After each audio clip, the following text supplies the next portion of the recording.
ದೇವರ ಮಕ್ಕಳಾಗುವಂತೆ ನಿಮ್ಮ ಆತ್ಮಗಳನ್ನು ವಾಕ್ಯದಲ್ಲಿ ಬಲಪಡಿಸುವ ಅನುದಿನದ ಧ್ಯಾನ ಸೆಪ್ಟೆಂಬರ್ 28. LNG ವೈಟ್ ರವರ sons and daughters of god ಎಂಬ ಪುಸ್ತಕದ 272ನೇ ಪುಟ.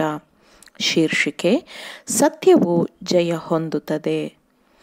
ಈ ದಿನದ ಸತ್ಯವೇದದ ವಾಕ್ಯ: ಕರ್ತನು ನಿಮಗೆ ಹೀಗೆ ಹೇಳುತ್ತಾನೆ, ಈ ಮಹಾ ಗುಂಪಿನ ನಿಮಿತ್ತ ನೀವು ಭಯಪಡಬೇಡಿರಿ, ಹೆದರಬೇಡಿರಿ, ಯಾಕಂದರೆ ಯುದ್ಧವು ನಿಮ್ಮದಲ್ಲ, ದೇವರದೇ. 2 ಪೂರ್ವಕಾಲ ವೃತ್ತಾಂತ 20ನೇ ಅಧ್ಯಾಯ 15ನೇ ವಚನ. ಕ್ರಿಸ್ತನ ಹೆಸರನ್ನು ಹೆಸರಿಸುವ ಪ್ರತಿಯೊಬ್ಬ ವ್ಯಕ್ತಿಗೂ ಕೆಲಸವಿದೆ. ಪರಲೋಕದ ಧ್ವನಿಯು ನಿಮ್ಮನ್ನು ಕರ್ತವ್ಯಕ್ಕಾಗಿ ಗಂಭೀರವಾಗಿ ಕರೆಯುತ್ತಿದೆ ಅಥವಾ ಕರೆ ಕೊಡುತ್ತಿದೆ. ಈ ಧ್ವನಿಯನ್ನು ಆಲಿಸಿ ತಕ್ಷಣವೇ ಯಾವ ಸ್ಥಳಕ್ಕಾದರೂ, ಯಾವುದೇ ಸಾಮರ್ಥ್ಯದ ದೇವರ ಕೆಲಸವಾಗಿದ್ದರೂ ಆ ಕೆಲಸಕ್ಕೆ ಹೋಗಿರಿ. ನೀವು ದಿನವಿಡೀ ಸೋಮಾರಿಯಾಗಿ ಏಕೆ ಇರುತ್ತೀರಿ? ನಿಮಗೆ ಮಾಡಲು ಕೆಲಸವಿದೆ. ಆ ಕೆಲಸವು ನಿಮ್ಮ ಅತ್ಯುತ್ತಮವಾದ ಬಲವನ್ನು ಕೇಳುತ್ತದೆ.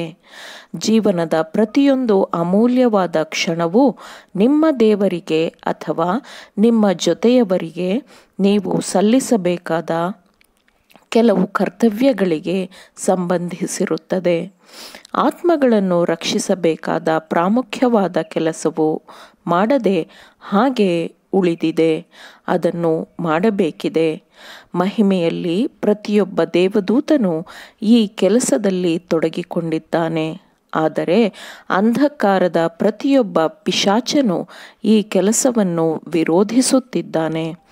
ಕ್ರಿಸ್ತನು ನಿತ್ಯತ್ವದ ತುಂಬಿದ ಪ್ರೀತಿಯನ್ನು ತನ್ನ ಹೃದಯದಲ್ಲಿ ಇಟ್ಟುಕೊಂಡು ತನ್ನ ಎಲ್ಲ ಸಂಪತ್ತಿಗೆ ಮನುಷ್ಯನನ್ನು ಉತ್ತರಾಧಿಕಾರಿಯನ್ನಾಗಿ ಮಾಡುವ ಉದ್ದೇಶದಿಂದ ನಮಗೆ ಆತ್ಮಗಳ ದೊಡ್ಡ ಮೌಲ್ಯವನ್ನು ತೋರಿಸಿಕೊಟ್ಟಿದ್ದಾನೆ. ಪಾಪ ತುಂಬಿದ ಜನಾಂಗಕ್ಕೆ ತಂದೆಗಿರುವ ಪ್ರೀತಿಯನ್ನು ನಮ್ಮ ಮುಂದೆ ಕ್ರಿಸ್ತನು ತೆರೆದಿಟ್ಟಿದ್ದಾನೆ ಮತ್ತು ಆತನು ತನ್ನನ್ನು ನ್ಯಾಯವಂತನು ಎಂದು ಆತನನ್ನು ನಂಬುವವನನ್ನು ನ್ಯಾಯವಂತನನ್ನಾಗಿ ಮಾಡುವವನೆಂದು ಪ್ರಕಟಿಸಿಕೊಂಡಿದ್ದಾನೆ. ಸತ್ಯದ ವಿರುದ್ಧವಾಗಿ ಅಗಾಧ ಎಣಿಕೆಯು ಸನ್ನದ್ಧವಾಗಿ ಇರುವುದು.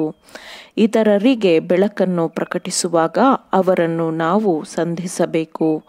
ಸತ್ಯದ ಮೇಲಿನ ನಮ್ಮ ಜ್ಞಾನದ ಮೇಲೆ ನಮ್ಮ ನಿರೀಕ್ಷೆ ಇರಬಾರದು.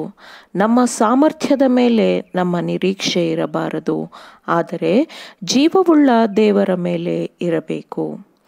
ದೇವರ ಮಹಿಮೆಯು ಅಪಾಯದಲ್ಲಿ ಇದೆ ಮತ್ತು ಮಾನವ ಪ್ರಯತ್ನಕ್ಕೆ ಸಂಬಂಧಿಸಿದಂತೆ ನಿರ್ಧಾರಿತ ಪ್ರಯತ್ನವಿರಬೇಕು ಮತ್ತು ಬಲಶಾಲಿಯಾದ ದೇವರು ತನ್ನ ಶಕ್ತಿಯನ್ನು ತೋರಿಸುತ್ತಾನೆ ಎಂಬ ಜೀವವುಳ್ಳ ನಂಬಿಕೆ ಇರಬೇಕು.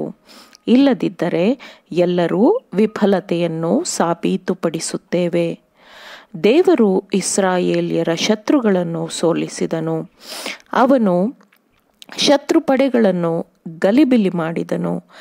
ಎಲ್ಲಿಗೆ ಓಡುತ್ತಿದ್ದೇವೆ ಎಂದು ತಿಳಿಯದ ಹಾಗೆ ಅವರೆಲ್ಲರೂ ದಿಕ್ಕಾಪಾಲಾಗಿ ಓಡಿಹೋದರು.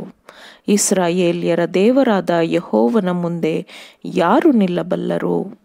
ನಾವು ಮನುಷ್ಯ ಮಾತ್ರದವರ ವಿರುದ್ಧ ಹೋರಾಡುತ್ತಿಲ್ಲ, ಆದರೆ ರಾಜತ್ವಗಳ ಮೇಲೆಯೂ ಅಧಿಕಾರಿಗಳ ಮೇಲೆಯೂ ಈ ಅಂಧಕಾರದ ಲೋಕಾಧಿಪತಿಗಳ ಮೇಲೆಯೂ ಆಕಾಶಮಂಡಲದಲ್ಲಿರುವ ದುರಾತ್ಮಗಳ ಸೇನೆಯ ಮೇಲೆಯೂ ನಾವು ಹೋರಾಡುತ್ತಿದ್ದೇವೆ.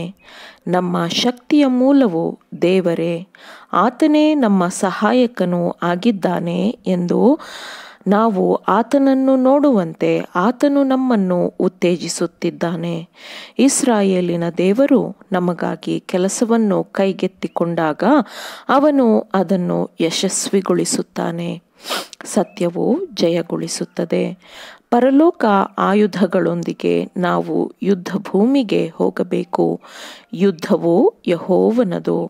ನಮ್ಮ ವಿರುದ್ಧ ರೂಪುಗೊಳ್ಳುವ ಯಾವ ಆಯುಧವೂ ಉಳಿಯುವುದಿಲ್ಲ, ಯಾಕಂದರೆ ಯುದ್ಧ ಫಲವು ಯೆಹೋವನ ಕೈಯಲ್ಲಿದೆ. ಆಮೇನ್. ದೇವರ ವಾಕ್ಯಗಳನ್ನು ಶ್ರದ್ಧೆಯಿಂದ ಆಲಿಸುವವರು ಪಾಲಿಸುವವರು ಆಗಬೇಕೆಂದು ನಿಮ್ಮನ್ನು ಉತ್ತೇಜಿಸುತ್ತೇನೆ. ಪರಿಶುದ್ಧಾತ್ಮನ ಸಹಾಯದಿಂದ ಆಲಿಸಿದ ನಿಮ್ಮೆಲ್ಲರಿಗೂ ಧನ್ಯವಾದಗಳು. ಮತ್ತೆ ದೈನಂದಿನ ಧ್ಯಾನಕ್ಕಾಗಿ ನಾಳೆ ಸಂಧಿಸೋಣ. ಆಮೇನ್.